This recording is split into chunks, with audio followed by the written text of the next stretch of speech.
I'm about to turn this spring training box score into a fresh, opinionated YouTube narration.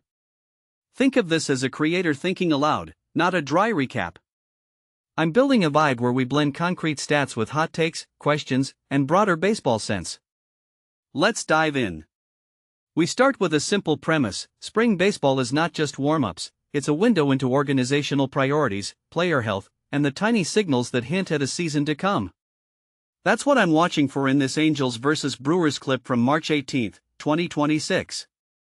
The box score is sparse, but that's the point. Spring games expose tendencies without the full roster depth, and that friction is exactly where the story lives. Personally, I think the real value here isn't who wins the spring tilt, but what the game reveals about who each team is trying to become. First idea I want to zoom in on: the Angels' offensive spark in this game. The box score shows Angels with 4 hits and 2 home runs, Milwaukee with 1 run on 2 hits. What this suggests, at a surface level, is a power surge from Los Angeles' lineup in a short sample. What makes this interesting is that spring power can be a staging signal for the regular season. Teams test swing paths, plate discipline, and the readiness of their middle-of-the-order options. From my perspective, a couple of spring home runs can be less about roster stability and more about who looks comfortable in a clean, no-pressure environment. One thing that immediately stands out is the pace and mood of the moment. Those 2 homers aren't just runs, they're a morale booster for a squad trying to prove the bats can carry the offense through the early grind if needed. If you take a step back and think about it, barrel accuracy in March can hint at swing decisions in April when small sample sizes threaten to mislead. Second idea to unpack: pitching in control, even in a spring tune-up.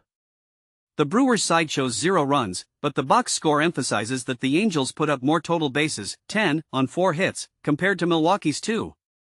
The nuance here is not just raw numbers, but how pitchers are sequencing, how hitters are adapting to new breaking balls, and how early season velocity holds up. What this really suggests is that teams are experimenting with bullpen roles, progression through the lineup, and command under fatigue, elements that become crucial when the games count. In my opinion, the lack of a longer stat line in spring makes each inning feel heavy with potential interpretation. A detail I find fascinating is how command in February can translate to confidence in late March, and how that confidence can influence coaching decisions about which relievers earn a real look in high-leverage spots later in the spring. Third aspect: game context matters.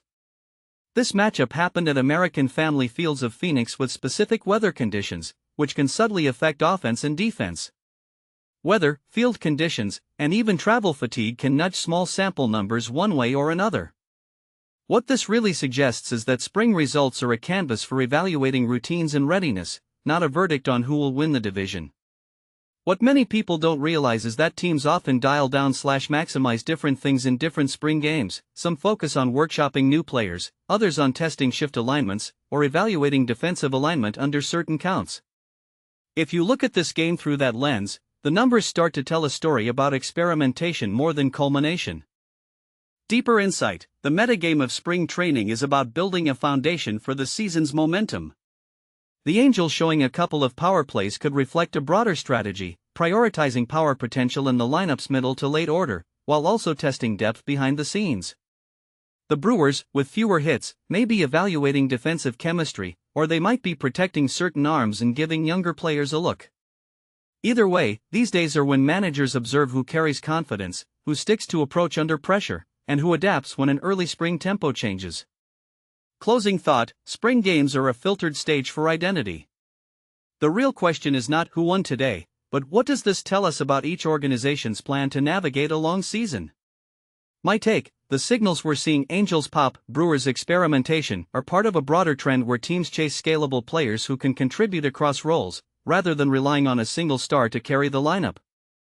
A couple of home runs in March can foreshadow a balanced offense, but the durability will depend on how these players handle the grind of April through September. If you're watching, I'd love to know, which spring signal do you trust more: the power surge you glimpse in a few at-bats, or the bullpen that looks ready to anchor a late-inning game? Do you think these early indicators reliably map to regular season performance, or are they mostly useful as coaching signals and roster evaluation tools?